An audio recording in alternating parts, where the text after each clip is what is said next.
Então, aqui, né? Então, a gente estava... Deixa eu ver.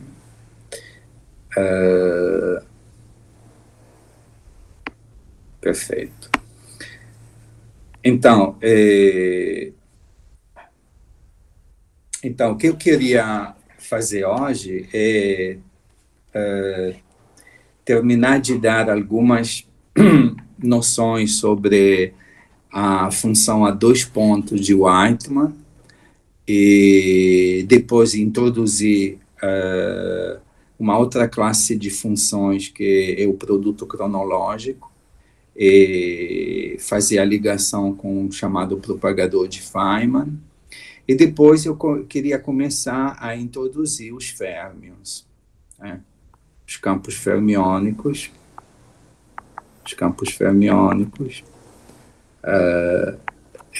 salientar as diferenças que tem entre o caso fermiônico e bosônico, e uma vez que a gente termina os férmions, depois pode começar realmente a grande jornada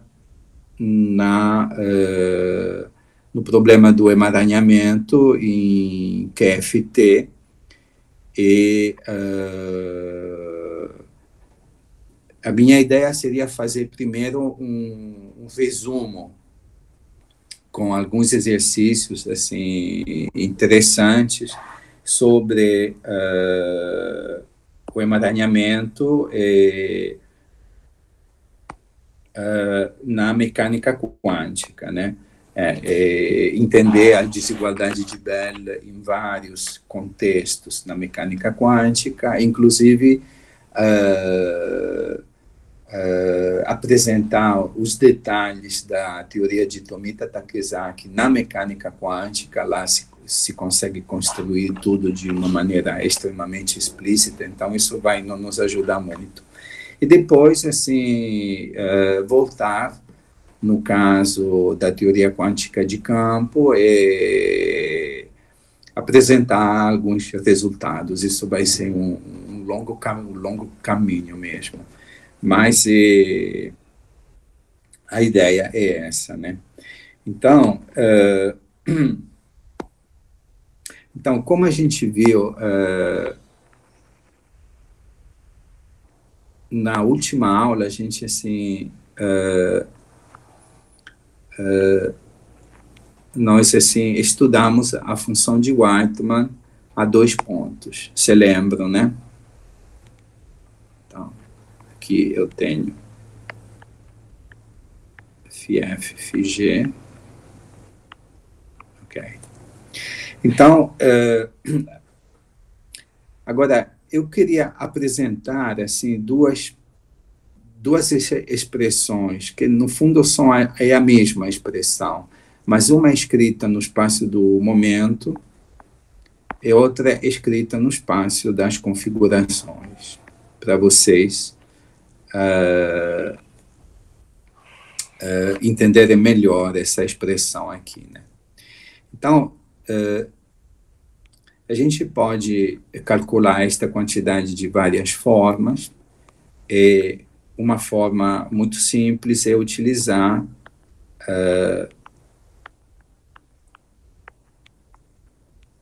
a definição de φf como sendo esta combinação aqui de operadores de criação e de destruição, que tem AG mais a cruz G.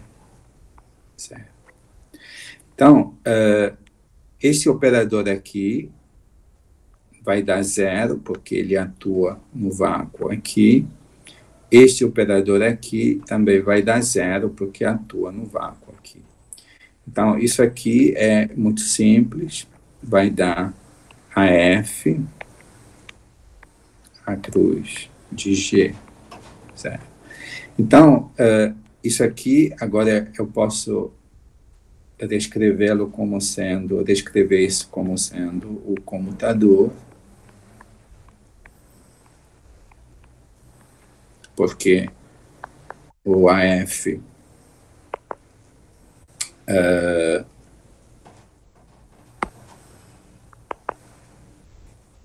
o AF atuando no vácuo dá zero.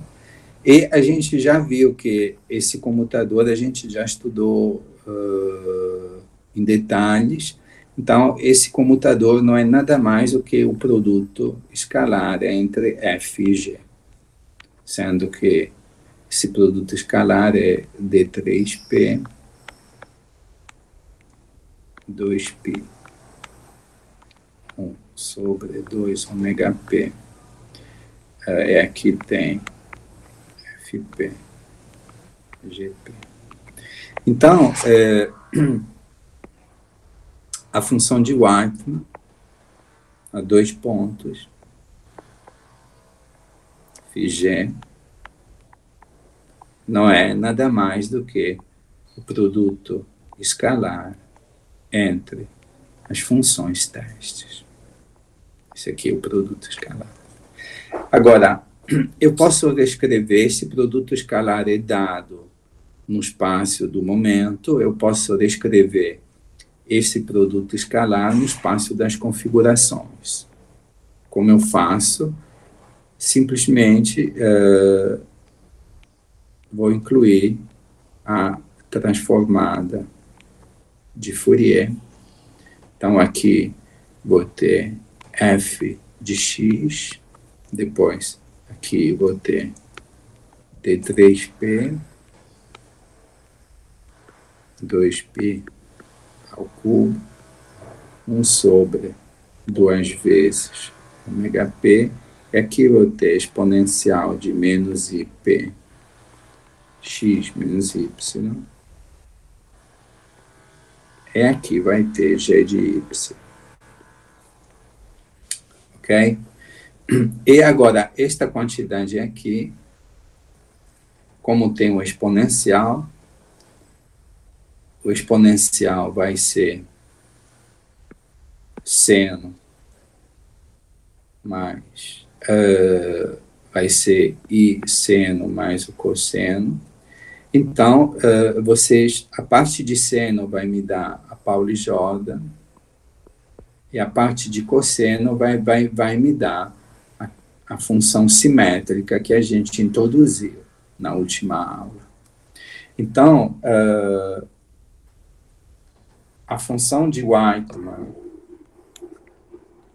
a 2 pontos, ela tem a seguinte expressão: φf, φg igual o produto escalar entre fg, que pode ser escrito no espaço do momento como d3p 2π ao cubo 1 sobre 2 ômega p f estrela g, e também no espaço das configurações, é só fazer a transformada de Fourier. E aqui a gente escreve I da Pauli-Jordan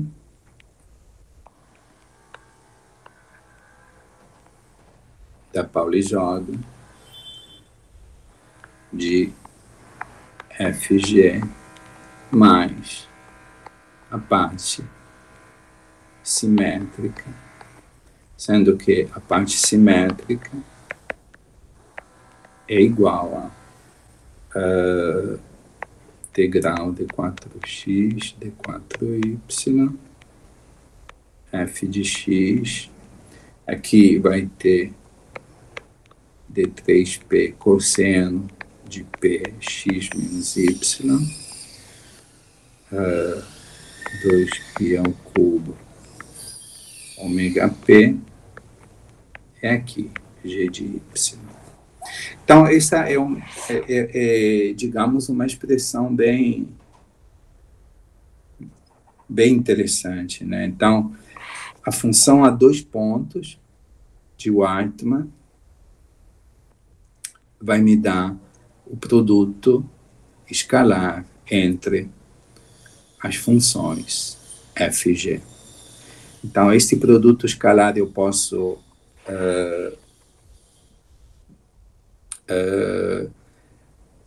olhar para ele no espaço do momento, então vai me dar esta expressão aqui, que é invariante de Lorentz, porque D3P 2π ao cubo 1 sobre 2 ômega P é a medida invariante de Lorentz, né?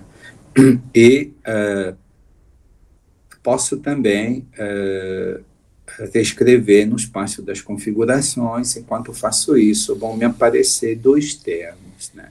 Vai me aparecer a Pauli Jordan e vai me aparecer esta função simétrica aqui. Como aqui tem um cosseno, quando o suporte de F é space-like com relação ao suporte de G, ou seja, por exemplo, G está aqui, F está aqui, a Pauli Jordan, ela é nula, ela se anula para regiões space-like, mas a função simétrica, ela não é nula, ela tem, a gente viu que ela tem um decaimento, né? Ela decai, tem um decaimento exponencial com a distância space-like entre as regiões F e G. Ok?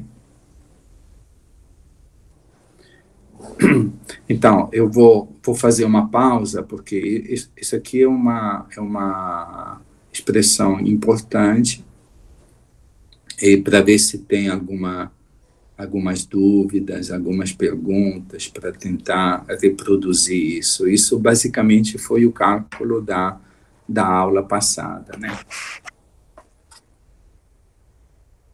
Vamos ver se tem perguntas.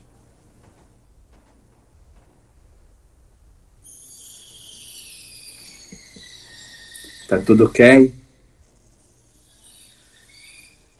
Tá tudo certo, professor. Tudo certo, né? Então, tá ótimo, né? Não é difícil, realmente é só um pouquinho de álgebra, mas vale a pena lembrar que a função de Weitmann digamos assim, de uma certa forma define, né? No caso do campo livre, define o produto interno entre as funções testes, e que eu posso utilizar tanto a expressão no espaço do momento, quanto no espaço das configurações, e se olho para o espaço das configurações, aparece justamente essa estrutura de parte simétrica e parte antissimétrica. A parte antissimétrica é a Pauli Jordan, que tem a propriedade de ser nula para regiões space-like, e a parte simétrica é esta quantidade aqui, que ela não é nula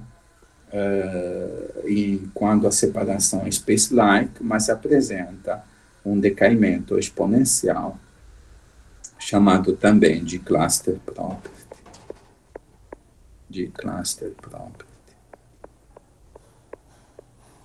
Isso, perfeito. Tá ótimo. Então, bom, isso tudo depois, no caso livre, não é complicado calcular a função de Weitmann de n pontos, né? Vai ser um pouquinho de álgebra, e vai ter combinações das funções de Weitmann a 2 pontos, né? Bom, no caso interagente, não é tão simples, mas enfim.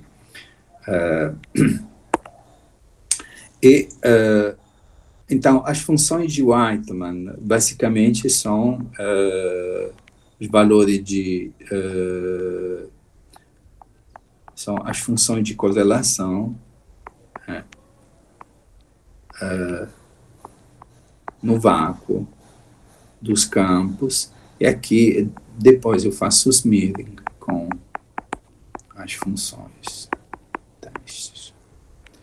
Então, essas são as funções de Whiteman. Okay. Agora, na teoria quântica de campo, há um outro conjunto de funções que entram de forma natural quando, por exemplo, se estuda o fenômeno, se estuda o espalhamento. Né? Só para lembrar um pouquinho a ideia, né? O espalhamento. Então, a ideia do espalhamento é que há tempos remotos, eu tenho um feixe de partículas, né? E à medida que o tempo livres, né? Depois esse feixe entra numa região em que, por um certo intervalo de tempo, se dá alguma interação, há alguma troca de energia e de momento, e depois, para tempos no futuro, sai de novo um feixe livre, mas com configurações de energia e de momento mudadas, porque aqui se dá uma interação. Então, esse processo leva à noção de seção de choque, que é baseada justamente na matriz S. A matriz S justamente dá a probabilidade que é associada a este processo. Então,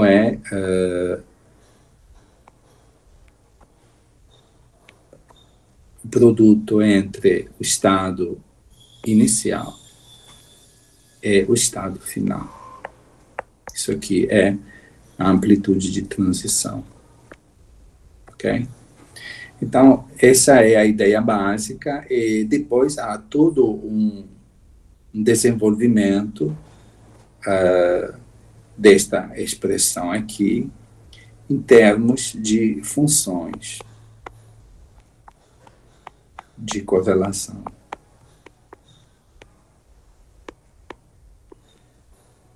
Ou seja, é possível relacionar este elemento de matriz com funções de correlação, e isso é dado pela construção LSZ, né, que relaciona estes elementos de matriz com as funções de correlação, e a matriz S acaba sendo conectada com um conjunto de funções de correlação que são um pouquinho diferentes das funções de correlação de Whiteman. Aqui aparece o chamado T-produto, produto cronológico. Então, a diferença é esta operação aqui, né? Então, o produto cronológico, por exemplo, de dois objetos, x1, x2, se o primeiro tempo é maior do segundo, então tem a ordem, se mantém a ordem x1, x2. Mas, se o segundo tempo é maior do que o primeiro, aqui aparece x2, x1. Então, isso aqui o ordenamento cronológico. Né? de acordo com justamente o ordenamento temporal.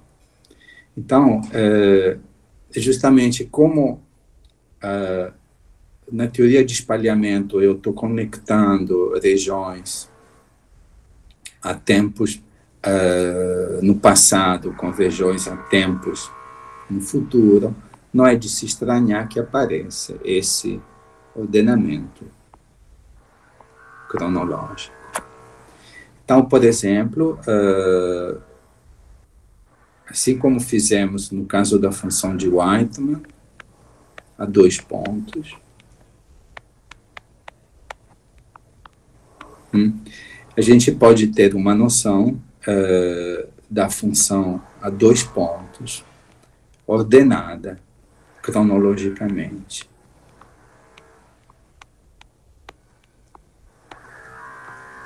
Então, essa aqui é a função a 2 pontos de Weitmann.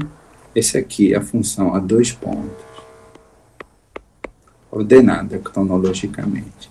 Então, essa quantidade aqui, ela vai ser, vamos chamar isso de x e y. Então, vai ser θ de x0 menos y0, e aqui vai ser φ de x, φ de y. Isso aqui é uma função de Weitmann, mas tem também outro pedaço, θ de y0 menos x0. E aqui tem também a função de Weitmann com os pontos y e x em ordem invertida. Ok? Então, esta função aqui tem propriedades assim, diferentes da função de Weitmann. Por exemplo, estritamente falando, se eu considero a função de Weitmann φx, φy, assim, de uma maneira muito, muito simples, mas isso pode ser formalizado, não há problema. E, digamos, os campos satisfazem a equação de Klein-Gordon igual a 0. Obviamente, a função de Weitmann também satisfaz a equação de Klein-Gordon. Ok?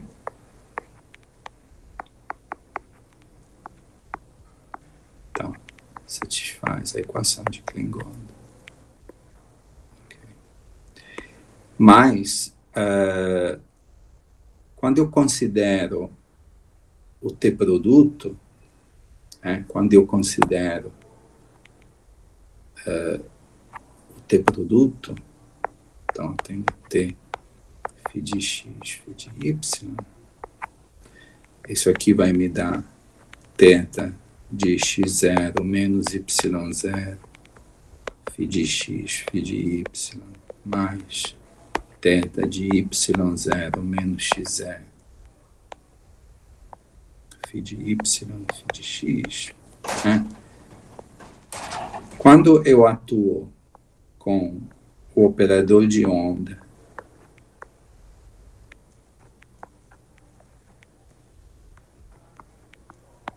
no T-produto, isso aqui não é 0. Não é 0 porque quando o operador de onda atua aqui, digamos, na parte de Weitmann, aí dá 0. Mas o operador de onda atua também aqui. Então, quando atua nas funções θ, vocês lembram que a derivada da função θ é justamente a delta. Então, quando, por exemplo, atua aqui, vai me dar uma delta de x0 menos y0. Quando atua aqui, por exemplo, com relação à derivação em x0, vai me dar menos uma delta. de x0 menos y0. Então, como tenho uma delta de menos de x0 menos y0 e uma delta de x0 menos y0 aqui, isso vai me dar um comutador dos campos quando x0 igual a y0. Isso aqui vai me dar, aqui vai aparecer uma derivada também, que vem da derivada segunda aqui, e isso vai me dar uma delta ao cubo de x menos y. Então, o resultado final, eu queria que vocês fizessem esse cálculo, é um cálculo muito simples, mas é bem instrutivo, mas o raciocínio é esse, tem que tomar cuidado com o operador de onda que atua nas funções θ. Então, o resultado é que, se a gente define esta função aqui como sendo o produto cronológico, φ de x, φ de y, então, t ao quadrado, a aplicação de operador de onda sobre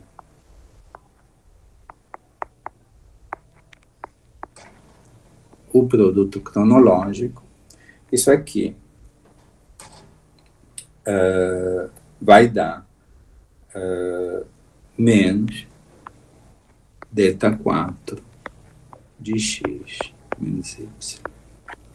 Isso aqui comparado, digamos, com a estrutura de Weitmann, em que eu tenho isso aqui igual a zero. Então, no caso do produto cronológico, né, a diferença é muito grande. Então, esta quantidade aqui, por causa desta propriedade aqui, como vocês podem ver, é a função de Green do operador de Klein-Gordon. Ok? Então, agora tem mais um passo. Como esta quantidade é menos i θ de x0 menos y0, φ de x, φ de y, menos i θ y0 menos x0 de φ de y, φ de x, eu posso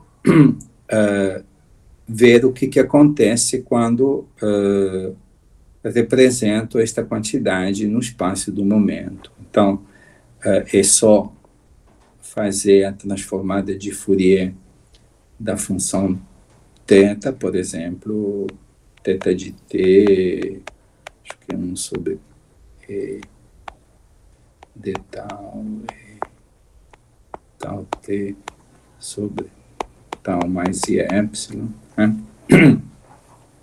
Então, utilizar essa representação integral para a função θ, e é possível mostrar, eu queria que vocês fizessem esse cálculo, é um exercício também bem interessante, e que SF de x menos y acaba dando então, o espaço do momento, acaba se escrevendo da seguinte forma: exponencial de menos ip x menos y, e aqui tem p ao quadrado menos m ao quadrado mais i epsilon. Essa expressão é conhecida como propagador de Feynman. Propagador de Feynman.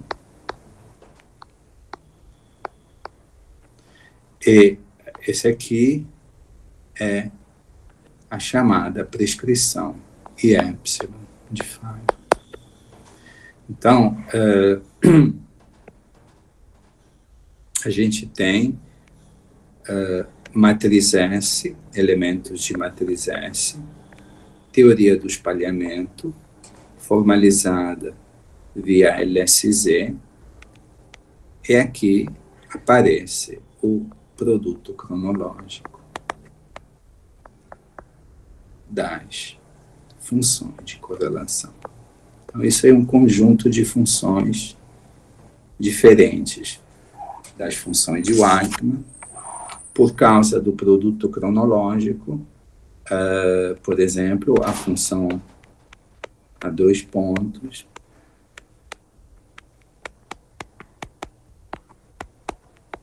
é uma função de Green do operador de onda, e SF, no espaço do momento, é exatamente o chamado propagador de Feynman. Então, não é de se estranhar que, em teoria quântica de campo, quando se calcula uma matriz S, a atenção é no cálculo dos T-produtos dos campos. Ok? Então, o cálculo destas quantidades aqui é um capítulo muito importante da teoria quântica de campo, desenvolver técnicas para calcular o T-produto dos campos. Então, aqui, por exemplo, certamente vocês conhecem o teorema de Wick. Existe também a integral de Feynman,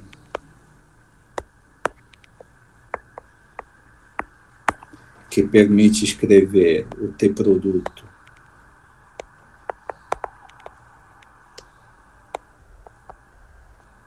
como uma integral de caminho exponencial e da ação, e esta fórmula aqui depois é entendida em teoria de perturbações. Isso se faz um desenvolvimento perturbativo e se consegue calcular isso via diagrama de Feynman. Diagrama de Feynman, teoria da renormalização. Então, há todo um capítulo gigantesco da teoria quântica de campo que lida com esse tipo de função de correlação. São os T-produtos, né? Então, esse tipo de função de correlação aparece de forma natural na teoria do espalhamento, numa teoria quântica de campo relativística. E, digamos, hoje em dia temos um arsenal muito grande de técnicas para poder calcular estas quantidades aqui via diagrama de Feynman, teoria da renormalização, dimensional ou outros esquemas, né? Então, esse aqui é a ideia do T-produto, né, de como ele nasce, da importância dele e das diferenças também que as funções ordenadas cronologicamente possuem com relação às funções de Weigmann. Em particular, as funções ordenadas cronologicamente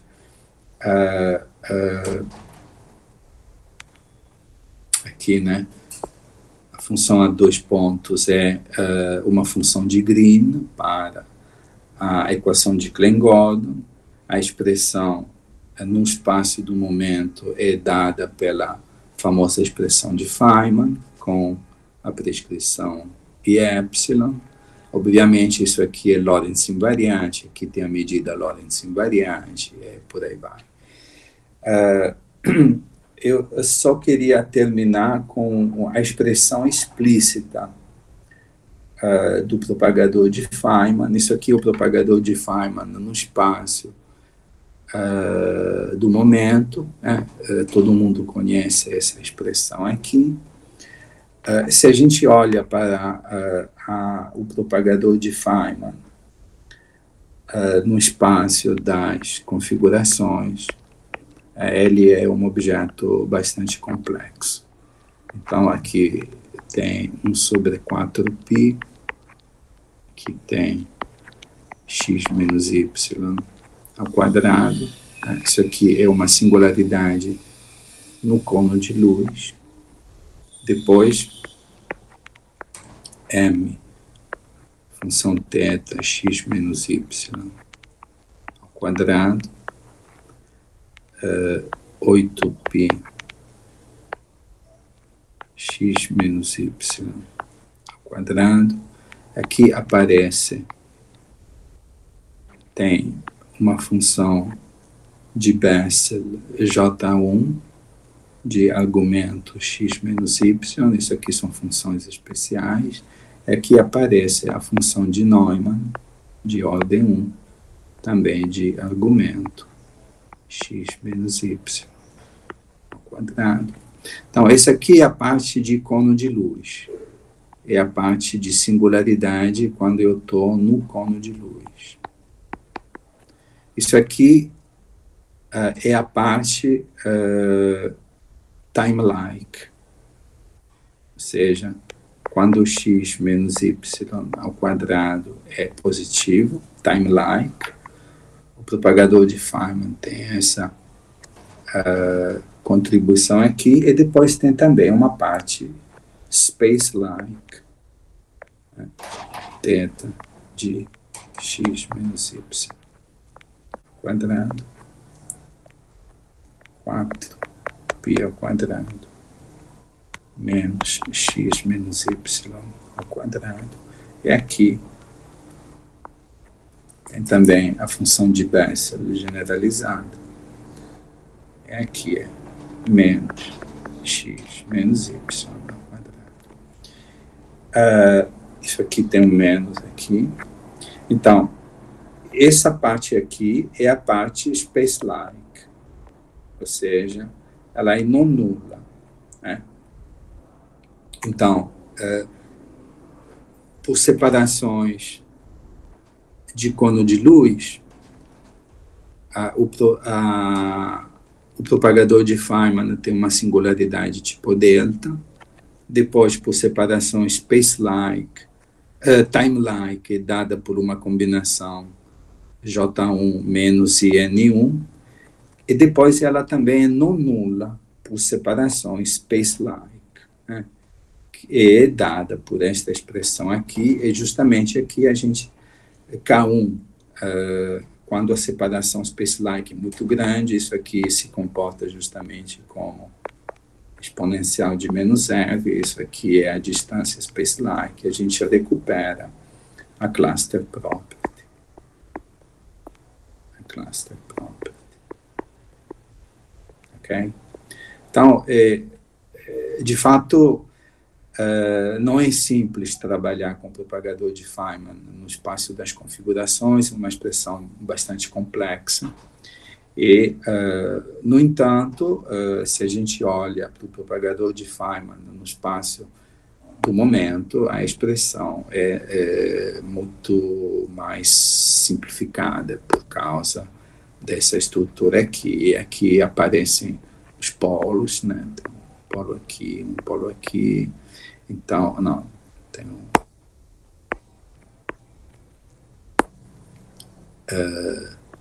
aparecem os polos, tem um polo aqui, um polo aqui.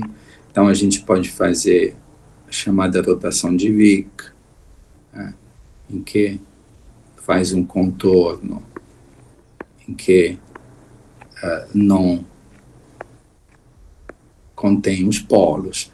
Então, consegue fazer, fazendo a rotação de Wick, esse tipo de integral se consegue calcular no espaço euclidiano, utilizando, por exemplo, a dimensional. O cálculo é muito rápido, muito poderoso mesmo. Né?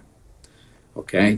Certamente isso aí vocês já viram. E, digamos, isso aqui é o material basicamente dos cursos padrões de teoria quântica de campo, chegar no propagador de Feynman, nas funções de correlação ordenadas cronologicamente, e depois estudar as regras de Feynman para poder calcular explicitamente essas funções de correlação e os elementos de matriz S. Ok? Então, eu sugiro que vocês façam este exercício aqui, ou seja, calculem esta quantidade aqui. É muito simples, né? É só fazer as derivadas e tomar cuidado quando as derivadas atuam nas funções tetas, e utilizar a quantização canônica. Então, imediatamente segue isso, e depois escrever a função θ utilizando uma representação integral e mostrar que no espaço do momento a função cronologicamente ordenada é exatamente o propagador de Feynman. Ok? E eventualmente depois assim calcular a integral no espaço do momento e chegar nessa expressão aqui no espaço das configurações. Esse cálculo se encontra naquele livro do Greiner, isso, aquele Quantum Fields, isso. Lá tem, digamos assim, todos esses cálculos explícitos, né? Tá ótimo. Vamos fazer uma pausa, vamos ver se tem perguntas, se curiosidades.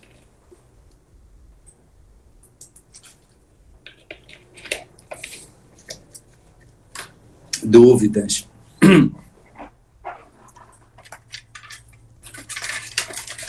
Professor, tem uma geral, que eu não me lembro a resposta, mas quando você analisa o propagador de Feynman, como o senhor está falando, existe uma parte que está conectada com separações space-like, nos espaços de configurações. Isso. E como a gente consegue concluir que a gente não tem, como você tem uma propagação que seja supraluminar, né? Como é que você sabe que não tem probabilidade de uma partícula... Sim, isso é um milagre da formulação de Feynman, que apesar disso, essas contribuições aqui na matriz S são virtuais, elas acabam se cancelando, e a matriz S acaba sendo unitária. Perfeito. Então é um cancelamento mesmo, né? Não é nenhuma outra argumentação. Não, é algo milagroso, é realmente algo... Isso passa por questões assim, delicadas também. Isso está relacionado, por exemplo, a possibilidade de definir de dar uma... Isso está relacionado ultimamente também ao CPT, né? A possibilidade de definir uma Lagrangiana hermitiana, por aí vai. São questões, assim, bem sutis de teoria de campo, mas isso é o sucesso mesmo, né? É o sucesso da formulação de Feynman, que dá diretamente uma matriz S unitária, apesar de ter polos complexos, ter partes space-like. Isso é altamente não trivial. A coisa é muito mais complexa quando você depois tem uma teoria de calibre, que realmente o espaço de Fock tem também estado de norma negativa, Mesmo numa teoria de calibre, o tratamento perturbativo consegue mostrar a unitariedade da matriz S. Esse é um dos sucessos assim, enormes da teoria quântica de campo, da formulação de Feynman. É gigantesco tudo isso mesmo. Isso. Outra pergunta que eu queria fazer também, de ordem geral, é que o senhor coloca essa propriedade desse pedaço decair exponencialmente, né, como propriedade de cluster.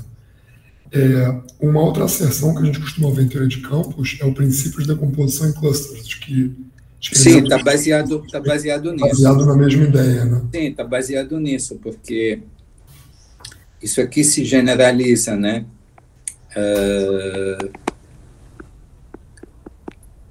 A funções a n pontos, né?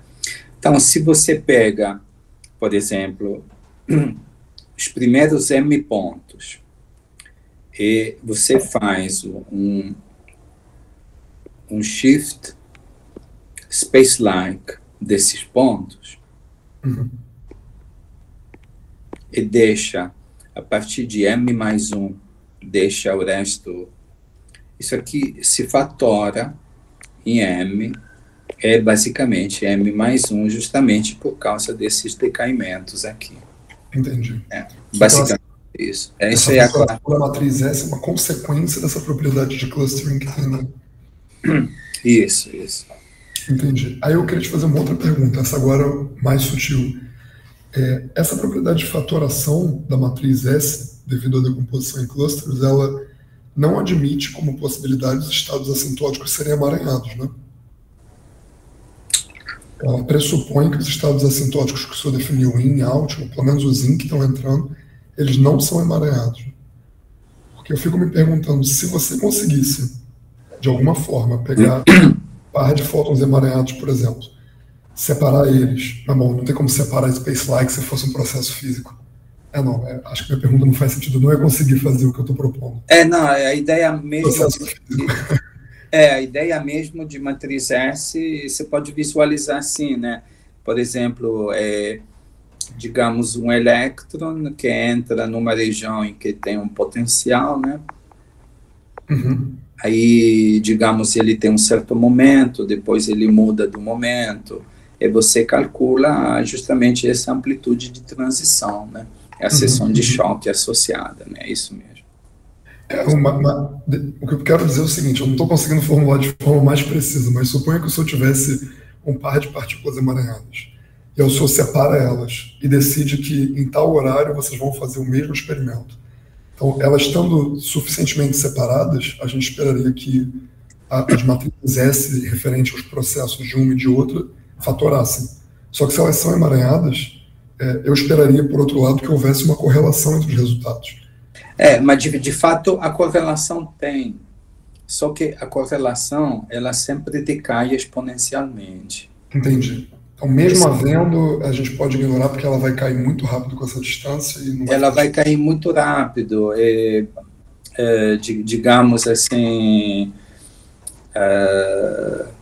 eu acho que não sei se, por exemplo, no LHC com distância de 30 quilômetros, não sei, com a preparação dos fechos, porque pelo que eu sei, isso na prática, pelo que eu sei, você tem o LHC, né? Mas depois tem os anéis de preparação, né? Por exemplo, no E mais e menos, né? Os E mais são preparados no anel, os E menos, na antimatéria, requer todo um vácuo, requer toda uma coisa muito particular, então são preparados de forma separada mesmo. E depois, num certo momento, são os feixes são injetados aqui, eles se chocam, por exemplo, tem um certo detector.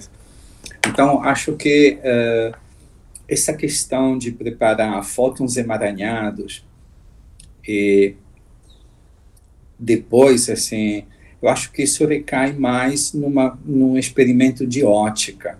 Aí sim, você vai mandar um fóton para um polarizador e um fóton para o outro, e você vê as correlações que tem. Mas, por exemplo, Entendi. que eu saiba,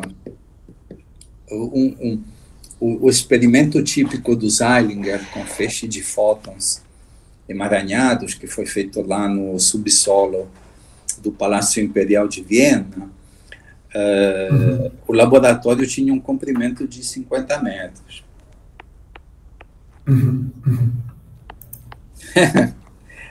É isso aí. E os fótons são preparados por uma fonte que emite um par emaranhado, são aqueles cristais famosos, né?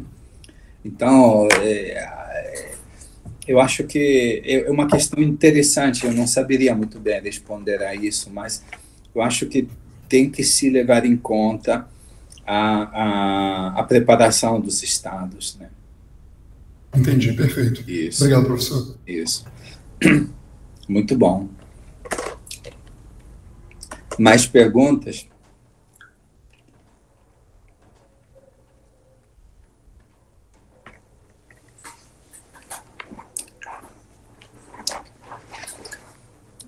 Mas, Felipe, como você bem sabe, no entanto, essa questão do emaranhamento em altas energias está sendo cada vez mais relevante. Por exemplo, é verdade. O decaimento do Higgs em 2 bósons, isso aqui é um par emaranhado, faça o que você quiser. Então, dá para vislumbrar um teste de Bell aqui, como você bem sabe, né? É o trabalho do Alan Barr, né? Isso, então, não sei se isso tudo é feito a nível de matriz S, mas certamente aqui há uma correlação que o pessoal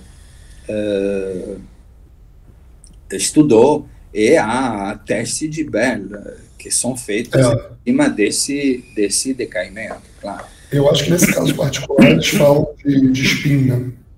Sim, então, é uma correlação dos spin, né? Isso, exatamente, isso. Claro. Isso. Valeu, professor, obrigado. Tá ótimo. Muito bem. Então, mais perguntas sobre Feynman, T-produto, matriz S. Mas, Felipe, você pode fazer uma pesquisa sobre essa questão da matriz S e emaranhamento. Eu vou dar uma olhada depois. Vai dar uma olhada. Se você acha alguma coisa interessante, coloca no Drive. Isso. Não, vai ser, é claro. Pode deixar. Ou seja, as perguntas são bilhões, né? Tem perguntas que são simples de responder, tem perguntas que não são simples, né? Você está perguntando claro. Qual é a matriz S e emaranhamento? Qual é a sua... Bom, não, é porque a pergunta vem na cabeça pelo seguinte, eu lembro, quando eu estava estudando isso um tempo atrás, que a gente faz algumas hipóteses, né, quando a gente vai discutir essa questão de decomposição em clusters e tal. Por exemplo, uma delas é uma hipótese bem prática, né, da impossibilidade real de você colidir 3 partículas simultaneamente no mesmo ponto, no mesmo tempo. Então, a gente tipicamente restringe, vamos supor a colisão de 2 partículas, porque esse evento é praticamente impossível, né?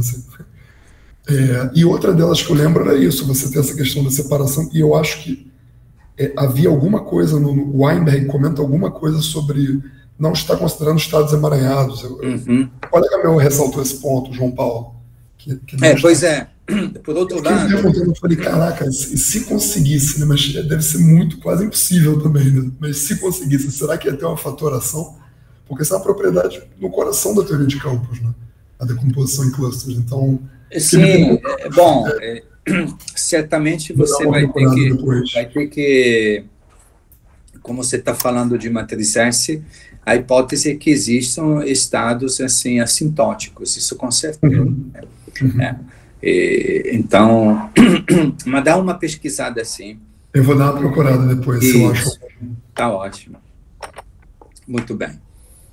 Mais perguntas?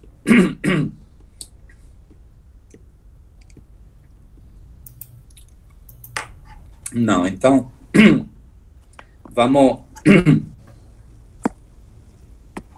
vamos passar aos férmions. Isso são os férmions. Então, isso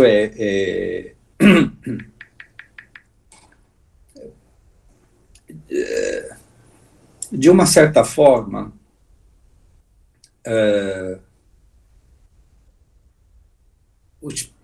por incrível que pareça,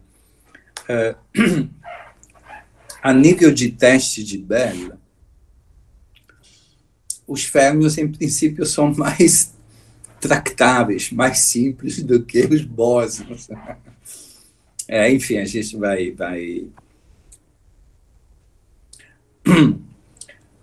Então, tudo isso a gente vai começar com a Lagrangiana de Dirac.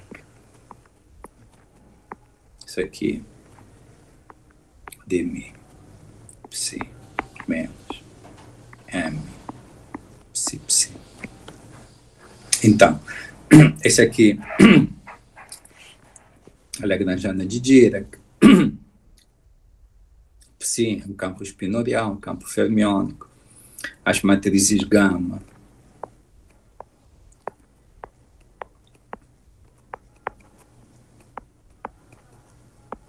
obedecem a esta relação aqui, Gemini métrica, que tem a identidade 4x4, são matrizes 4x4. Então, tem índices alfa, beta, 1, 2, 3 e 4. O campo psi também tem índices alfa, 1, 2, 3 e 4, são os índices espinoriais. Então, é um objeto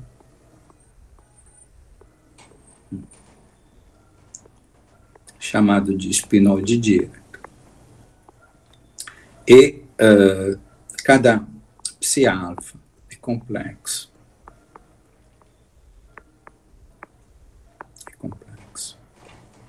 Ok? A notação psi-barato é a famosa conjugação de Dirac. Psi-dac, gama zero. Ok? Então, isso aqui é chamado de espinol de Dirac. Espinol de Dirac.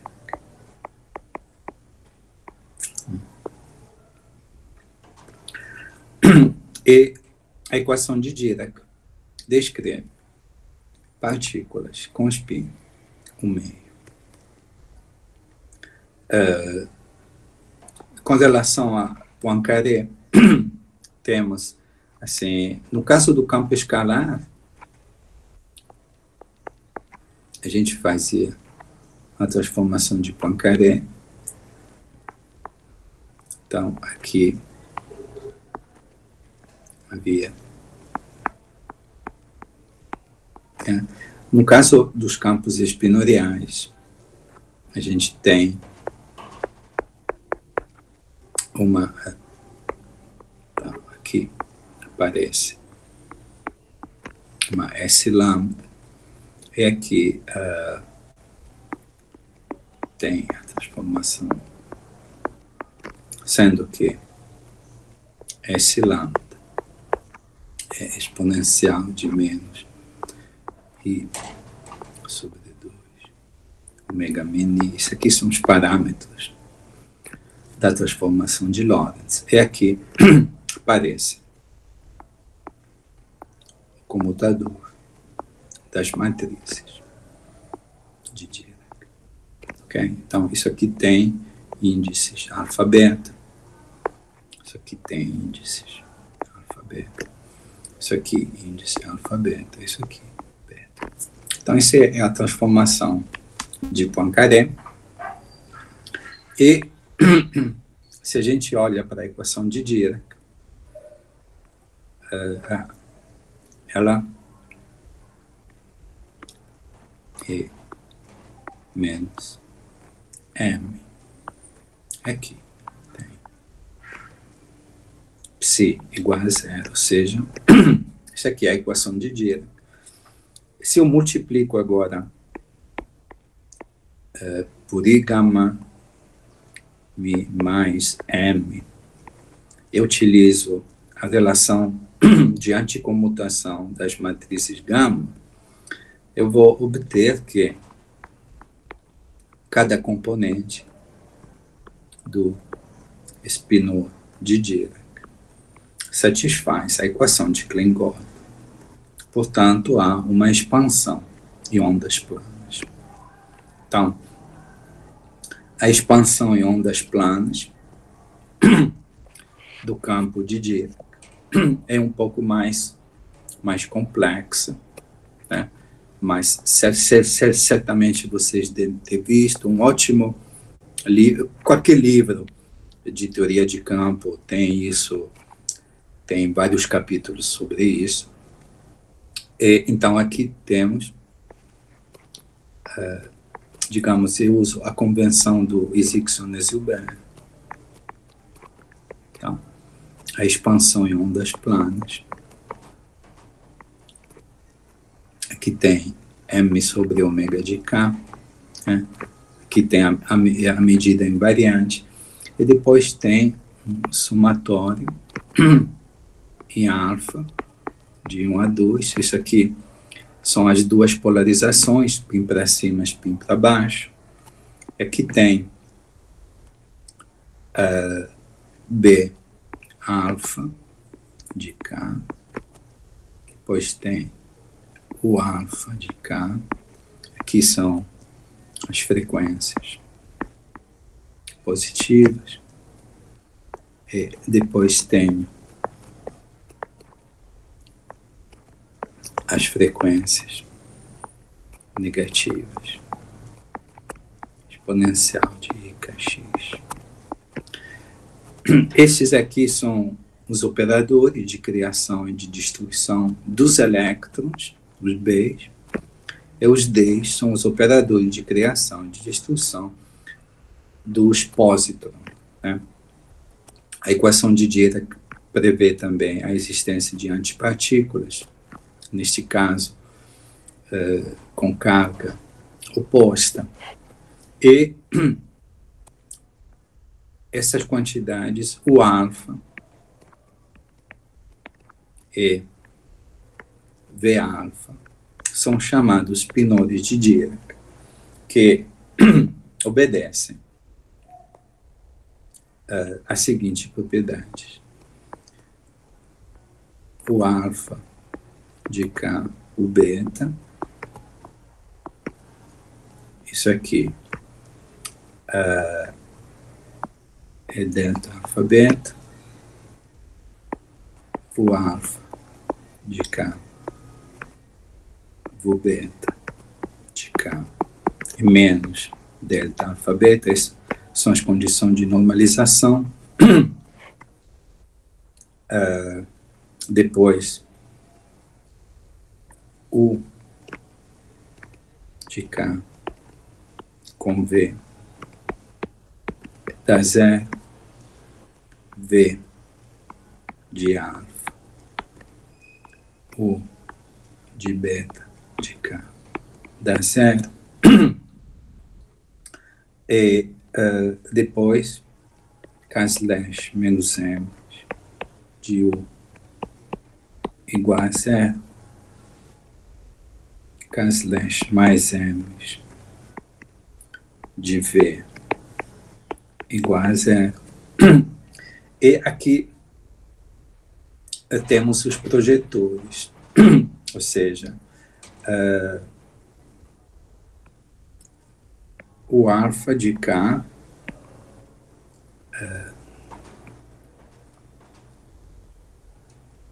o alfa que é lambda linha, isso aqui dá o projetor de energia positiva, né? dois M's, lambda linha, e o V dá o projetor de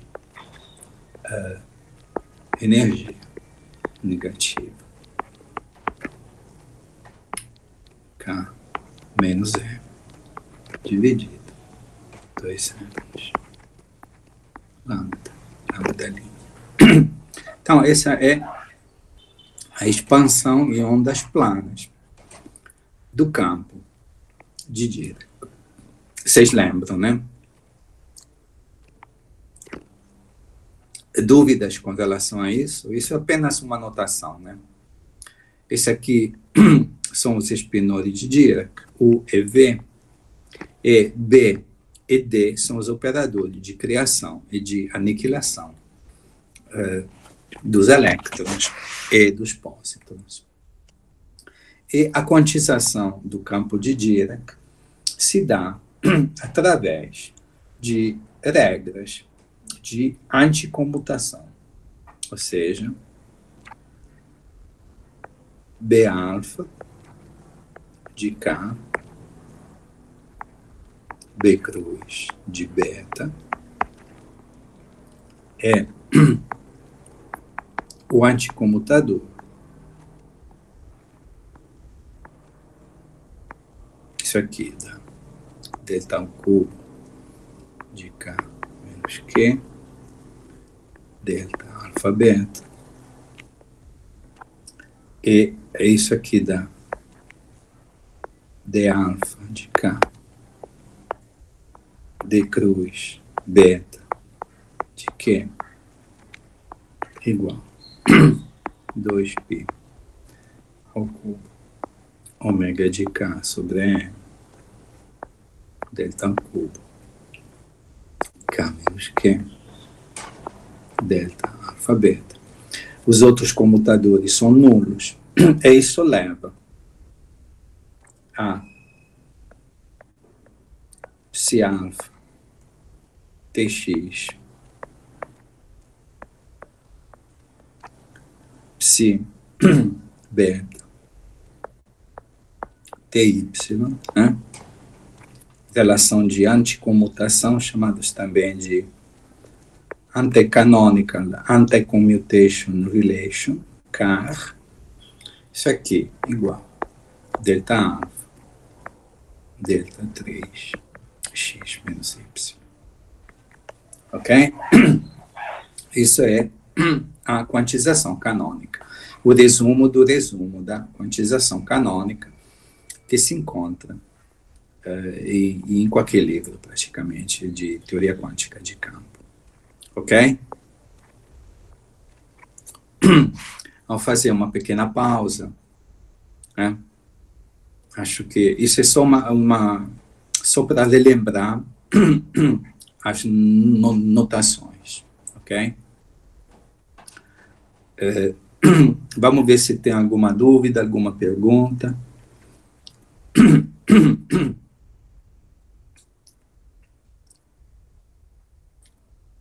Tudo tranquilo, né?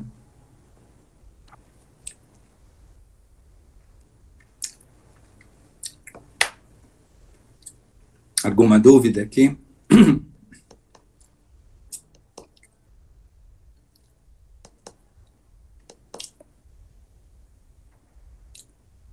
Perguntas? Não, isso é super standard mesmo, né? Então, agora, aqui, no caso de Dirac, temos também o mesmo problema, né? Esses objetos aqui são operator value de distribution, que tem uma função delta, Então, aqui surge a primeira questão, né? Como vamos fazer os mirroring?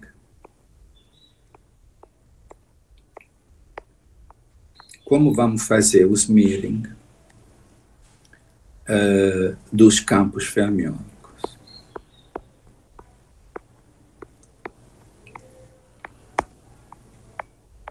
dos campos fermiônicos. Então, no caso de um campo escalar, o smearing, a gente introduz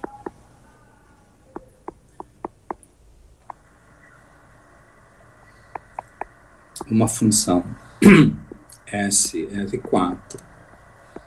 Então, isso aqui dá conta do caráter distribucional desse objeto. Agora, no caso dos férmions, na verdade, quantos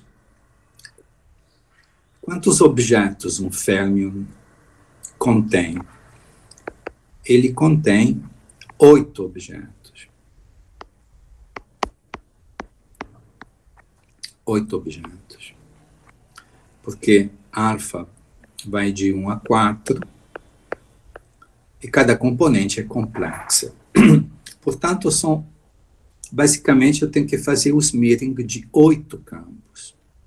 Então, para fazer o smearing, eu vou introduzir uma função F-alfa, que também vai ter 8 componentes. Ou seja, cada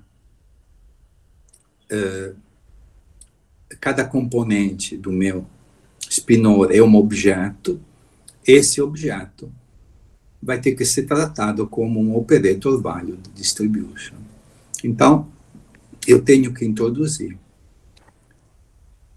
também uma função teste, que é um spinor.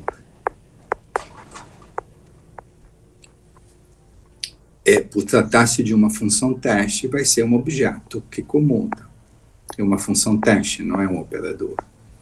Então, são objetos spinoriais também, comutantes. Então, o smearing do campo fermiônico é dado. Então, aqui, vou introduzir a conjugação de Dirac. C de X. Então, isso aqui é D4X F d'H alfa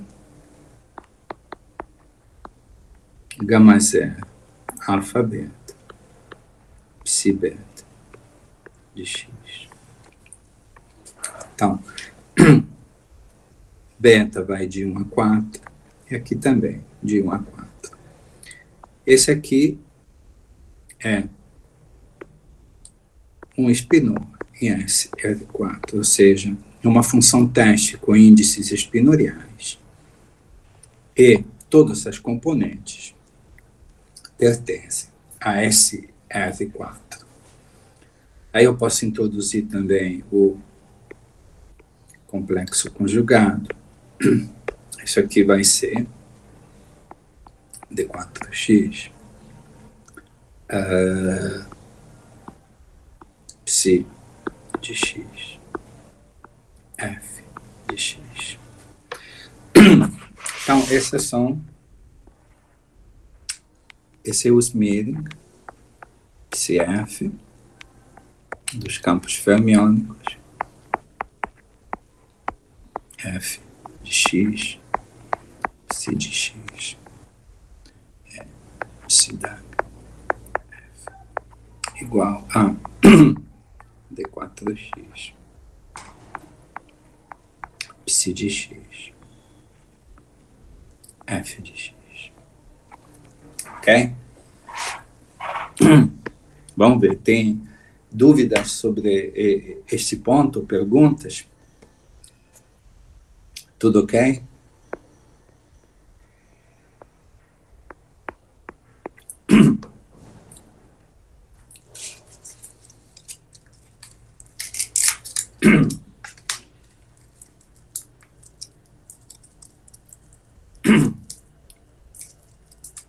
Tudo certo?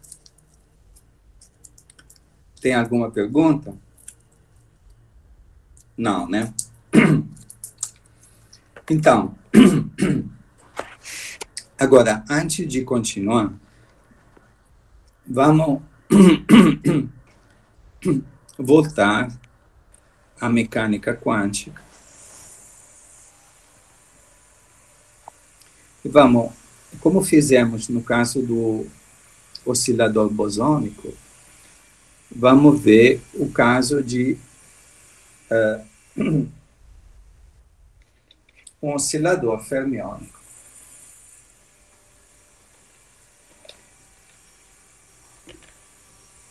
Então, eu tenho A cruz igual a 1 ao quadrado igual a 0. Isso aqui é a álgebra fermiônica. Então, na verdade, esse sistema aqui, ele é um sistema de 2 níveis. Ou seja, o espaço de Hilbert só tem 2 elementos. Tem um vácuo, caracterizado por esta condição aqui, e tem esse estado aqui, que eu chamo de 1. Só tem esses 2 estados, não tem mais nada. Isso por quê? Por causa disso, né? Porque se eu tento construir, por exemplo, um estado de 2 objetos, não vai conseguir, porque isso aqui vai dar 0. Então, isso aqui expressa justamente o princípio de Pauli. Ou não tem nada, ou está ocupado e só tem um objeto. Então, é um sistema de 2 níveis, e isso faz uma diferença muito grande com relação aos campos bosônicos, em que, mesmo com grau de liberdade, o espaço de Hilbert tinha uma dimensão infinita. E no caso de um oscilador bosônico, os operadores A e A cruz eram unbounded. Mas aqui, os operadores A e A cruz são bounded. Justamente porque é um sistema de 2 níveis. Né? E, além disso, tem uma propriedade muito interessante no caso fermiônico. Por exemplo, vamos considerar esta propriedade aqui. Vamos considerar esse objeto aqui, este operador aqui. A mais A cruz. Alguém saberia me dizer quanto vale psi? Vamos fazer. Isso vai dar A mais A cruz, A mais A cruz. Quanto dá isso aqui?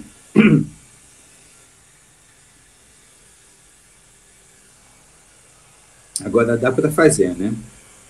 Quanto dá esse produto?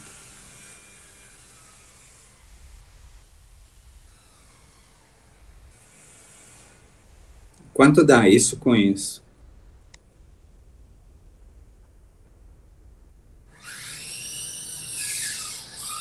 Alô? Alô? Dá 0. Então, isso com isso dá 0.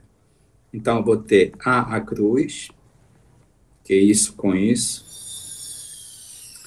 Isso aqui vai dar A cruz A, e depois vai ter isso com isso. Quanto dá isso com isso? Dá 0. Dá 0. Então, o resultado é que isso aqui é A cruz A mais A cruz A. Isso aqui quanto vale?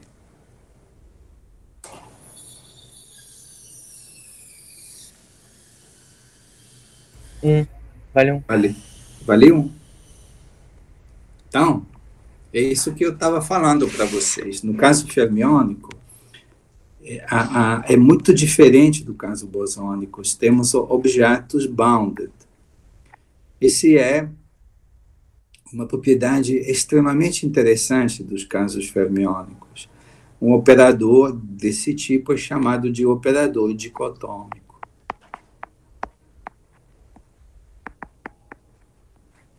Ou seja, isso significa que tem autovalores, mais ou menos 1. De fato, o autovalor 1 vai ser esse estado aqui.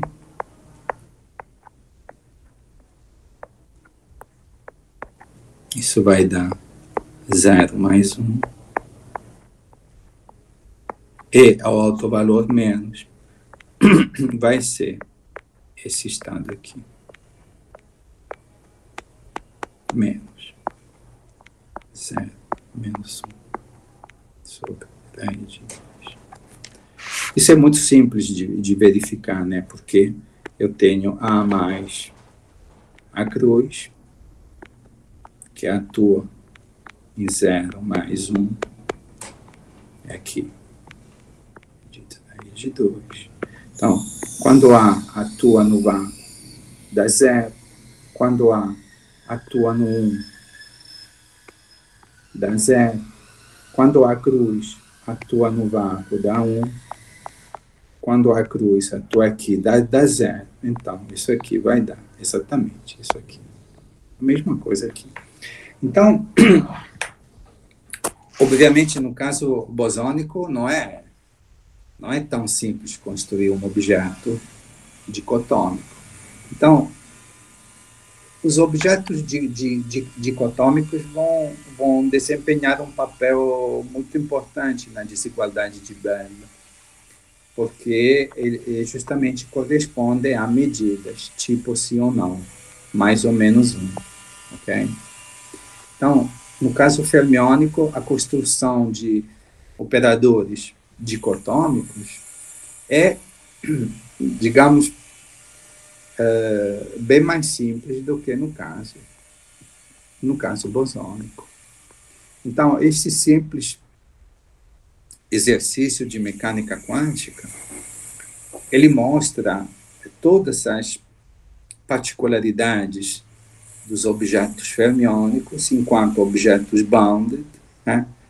Psi é igual a 1, e, de fato, aqui eu tenho um sistema de 2 níveis, né? De fato, é muito diferente do que no caso bosônico. Tudo isso é mecânica quântica, porém, com as devidas com as devidas dificuldades, tudo isso se generaliza ao caso dos campos fermiônicos na teoria quântica de campo. Então, justamente, vamos agora descrever. Então, a gente pode vamos avançar com a quantização. Será que no caso fermiônico tem algum análogo? Por exemplo, no caso bosônico, a gente sabe que se eu calcular φ de x, φ de y, isso aqui vai me dar a Pauli-Jordan. Ok? Então, tem algum análogo disso no caso fermiônico? A resposta é sim. E a generalização disso no caso fermiônico é que φ de x, φ de y é igual a 0, com x diferente de y, psi barato, y, aqui x e y são pontos qualquer, e depois psi de x, psi barato de x', isso aqui é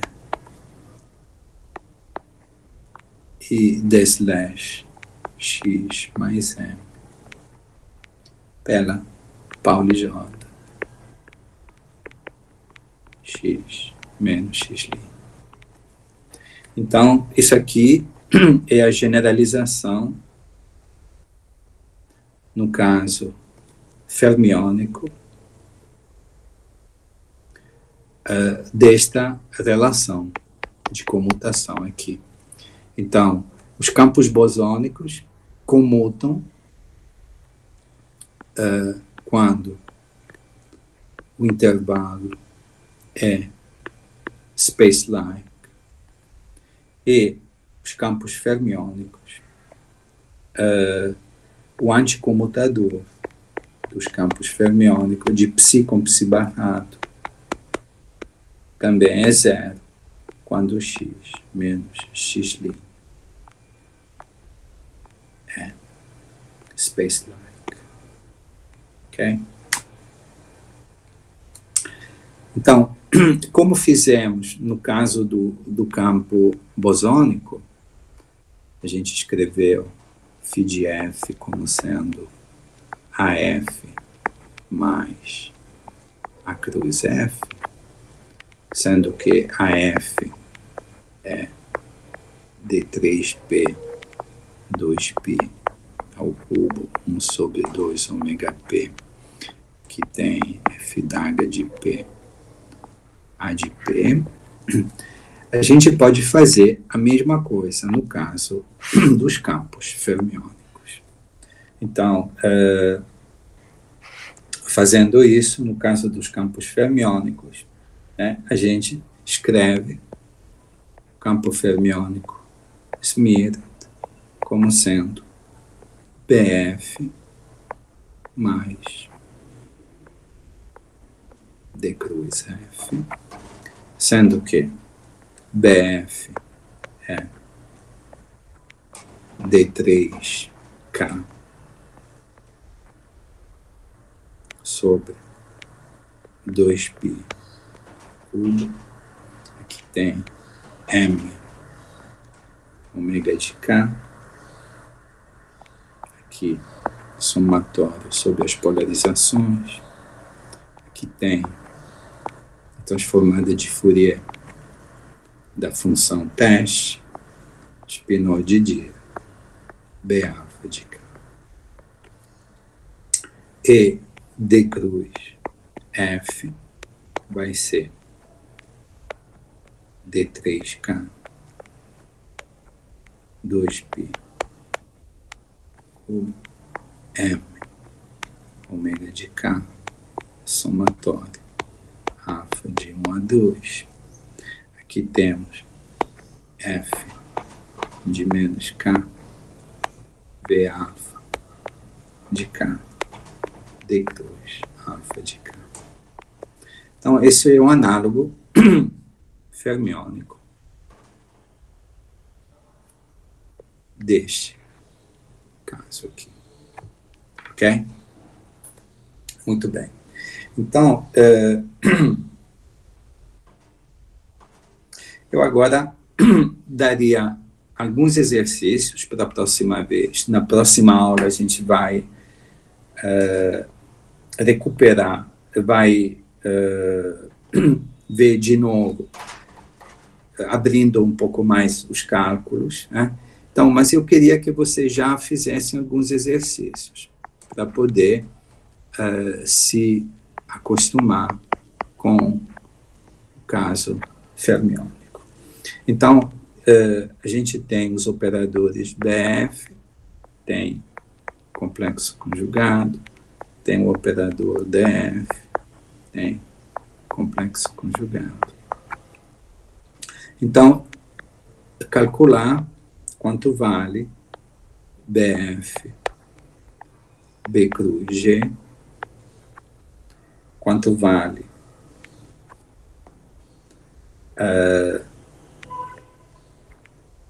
DF,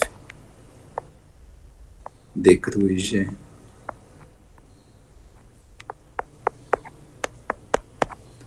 e depois quanto vale B com B, D com D, B com D, e quanto vale B com D da H, ou seja, calcular todos os anticomutadores. Smeared, ok? Que tem FG, FG, FG, FG. Não é complicado, é só realmente utilizar as relações de anticomutação canônicas. E um último exercício bastante interessante é vamos introduzir este operador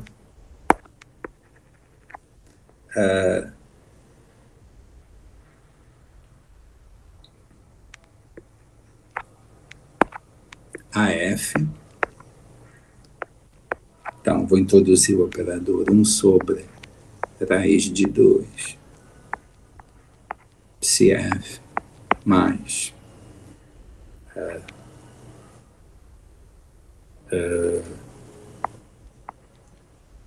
psi da HF.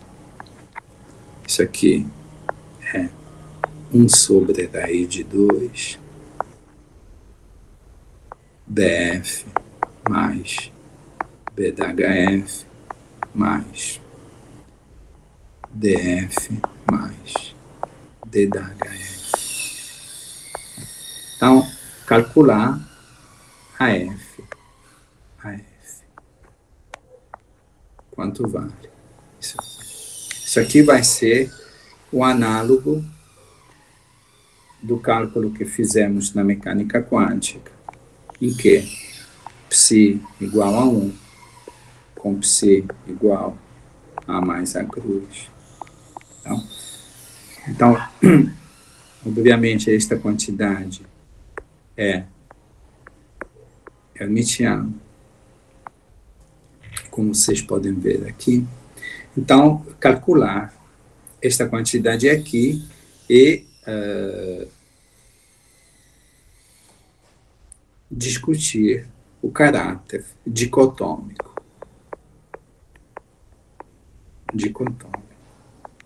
dos operadores fermiônicos.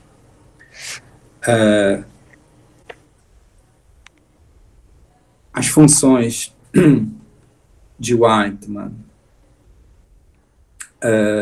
basicamente, eu posso calcular psi-F, psi-G,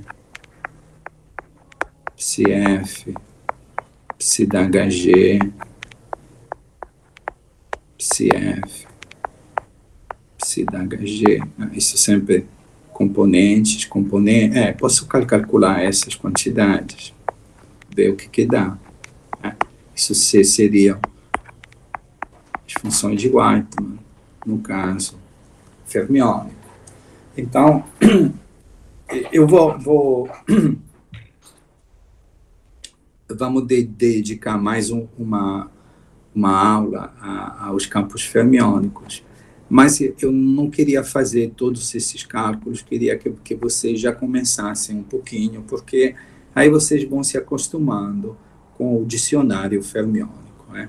Em princípio, é um pouquinho mais algebricamente complicado, mas no finalzinho acaba sendo simples, porque a diferença muito grande entre objetos fermiônicos e objetos bosônicos é que e os campos fermiônicos, assim, realmente são objetos, assim, bounded, né?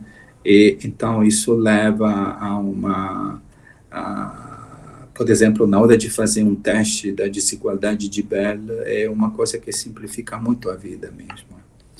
Então, de fato, o primeiro teste de teoria quântica de campo, a gente vai fazer com uma teoria quântica de campo fermiônica, porque é mais simples, né? Justamente por causa de tudo isso aqui. Então, sugiro que vocês repercorram um pouquinho as etapas da equação de Dirac, né? Obviamente, você deve ter visto isso já bilhões de vezes. A expansão em ondas planas da equação de Dirac, isso é sempre um dos capítulos mais assim detalhados de qualquer livro de teoria quântica de campo. A quantização via canonical anti-commutation relation e todo o dicionário dos espinores de Dirac, projetores e relações de anticomutação, e rever os Smearing. O Smearing essa ideia do Smearing com uma função teste que também é um spinor. Ficou clara? Vamos ver se tem algumas perguntas sobre isso.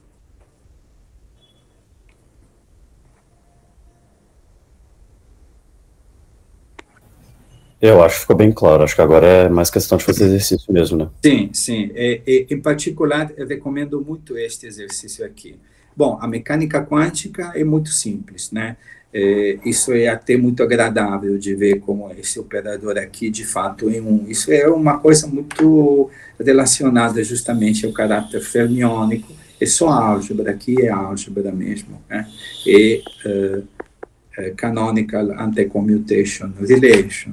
E depois, assim, ver justamente isso aqui vai ser bem interessante fazer esse cálculo aqui e ver a analogia com a mecânica quântica a nível de teoria quântica de campo. Aqui também só vai ser canonical anti-commutation relation, ok? Muito bem. Então, terminando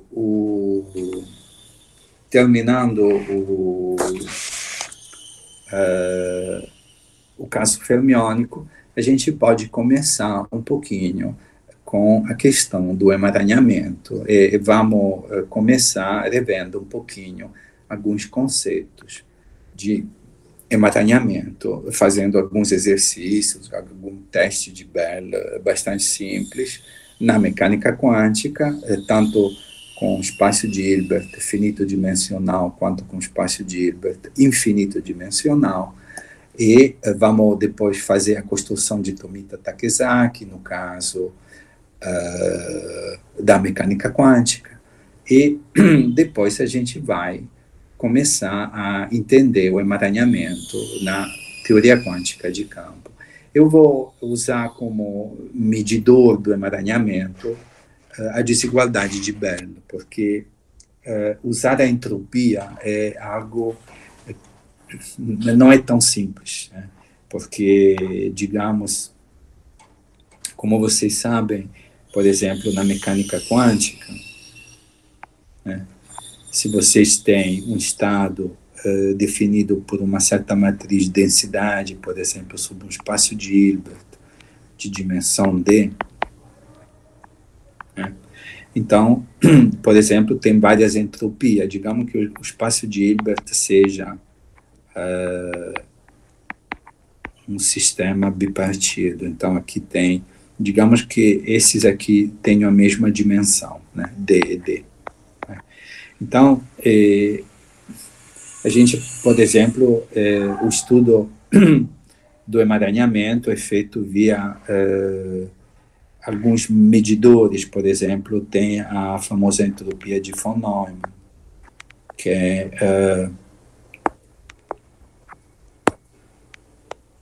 é menos o traço da matriz densidade. Né? Isso aqui também é menos. Se eu tenho a matriz densidade diagonal, né? Vai ser. Isso aqui são os autovalores. Depois eu posso ter a entropia de emaranhamento. Esse é um outro conceito. A entropia de emaranhamento é dada pela entropia de von Neumann, né, quando se faz o traço sobre um dos subsistemas. Então, aqui tem a entropia de emaranhamento do subsistema A, obtido fazendo o traço da entropia de von Neumann.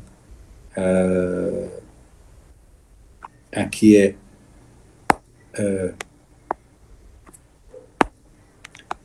traço de FO de A log de FO de A, sendo que FO de A é a matriz densidade do subsistema A obtido fazendo o traço da matriz densidade total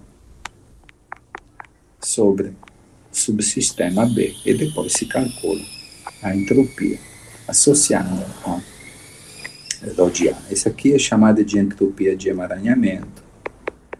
Se ela é diferente de zero, o estado é emaranhado. E assim como a entropia de von Neumann, se ela for diferente de zero, o estado é misturado. E se a entropia de von Neumann é zero, o estado é puro. Depois tem outras entropias, por exemplo, tem a entropia relativa. A entropia relativa, eu preciso de duas matrizes de densidade, dois estados, Rho de ômega, Rho de φ. Então, por exemplo, a entropia relativa é menos traço de Rho de ômega log Rho de ômega menos Rho de ômega log de Rho de φ. Isso é outro medidor. Essa é chamada de entropia relativa. Depois tem outros medidores. Tem, por exemplo, a mutual information.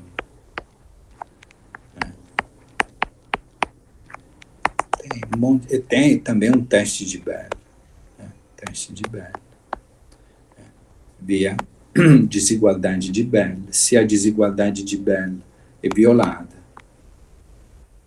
então o estado é emaranhado. Ok? Então, isso tudo na mecânica quântica é relativamente factível, né? Dependendo da complexidade do sistema, do tamanho. Agora, como vocês podem ver, em todas essas expressões da entropia, seja von Neumann, seja a entropia de emaranhamento, seja a entropia relativa, a mutual information também tem um traço. Então, sempre aparece o traço de algum operador. Então, obviamente, quando o espaço de Hilbert tem dimensão infinita, isso pode ser uma operação bastante problemática, porque, então, na teoria quântica de campo, de definir o traço não é uma coisa simples, é muito complexo. Portanto, na teoria quântica de campo, definir uma matriz de densidade, o traço dela é algo bastante complexo. Por isso que a gente vai estudar a famosa teoria modular de Tomita Takezaki.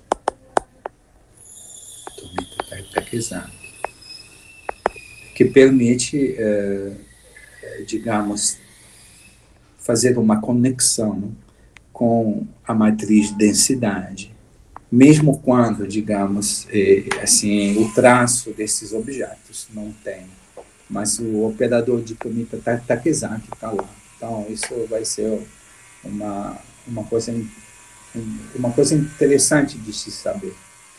E, finalmente, um medidor, assim, de uma certa forma razoavelmente simples, né, que não envolve essas questões de traço e por aí, é fazer um teste de Bell, né? Então, a gente vai... eu não vou entrar no mérito das entropias, isso seria algo bastante complexo, mas eu vou utilizar como medidor do emaranhamento. Vamos fazer um teste da desigualdade de Bell e ter uma noção, por exemplo, do emaranhamento do estado de vácuo na teoria quântica de campo. Isso é uma coisa que em mecânica quântica não faz sentido mesmo. Ou seja, não tem. Então, mas a teoria quântica de campo é muito mais complexa e dá até para falar em emaranhamento do estado de vácuo. Então, esse é um pouquinho o que eu queria apresentar, e a gente vai começar a se acostumar um pouquinho com o emaranhamento na mecânica quântica, para a gente, assim, ter uma familiaridade com certos conceitos e certas quantidades, né? E depois vamos ver como isso tudo, digamos, como isso tudo está sendo projetado, digamos, na teoria quântica de campo, onde tem um número infinito de grau de liberdade, onde tem a noção de causalidade, espaço-tempo de forma explícita. Então, tudo isso torna-se muito, muito mais sofisticado, ok? Mas isso é um pouco a ideia do curso, o projeto, ok? Então, vamos abrir um pouquinho a discussão, vamos ver se tem algumas perguntas, e a gente se vê na quarta-feira, continuando um pouquinho com os campos fermiônicos, ok? Vamos ver se tem alguma pergunta. Sem perguntas, professor, até quarta-feira. Ah, tá ótimo, isso. Até quarta-feira, então. Tá bom, senhor. Tchau, tchau. Até quarta-feira, pessoal. Tchau. Até quarta.